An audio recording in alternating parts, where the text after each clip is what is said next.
India का नाम अब भारत होगा, इसकी तजवीज़ कल आई है और एक बहस छिड़ गई है। मैं इस वक्त दिल्ली में मौजूद हूँ। यहाँ आम लोगों से बातचीत करते हैं और जानते हैं कि उनके मन में क्या है और इंडिया का नाम भारत बदलने के ताल्लुक से उनकी राय क्या है। भारत और इंडिया में फ़र्क क्या है, आप मुझे ये बताइए। कुछ फ़र्क नहीं पड़ने वाला नाम बदलने से।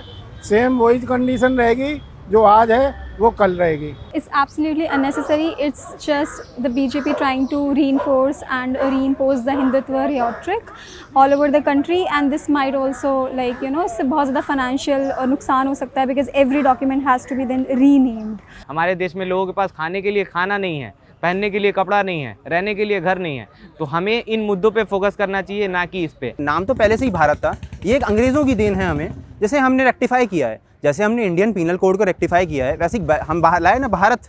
जब हम इंडियन पीनल कोड को भारत दंड संहिता लाते तब तो कोई कुछ नहीं कहता, और जब हम कहते हैं कि भारतीय नाम चेंज कर तब लोगों को बड़ी विपत्ति होती है। इंडिया नाम ही है पहले से, तो यही रहने देना चाहिए, क्योंकि हर चीज़ में मॉडिफाई करना, इतना ज़्यादा कॉम्प्लिकेट नहीं करना चाहिए चीज़ों को। अगर इतना ज़रूरी चीज़ है तो क्या गवर्नमेंट ने कोई इसके ऊपर थॉरो रिसर्च करी है?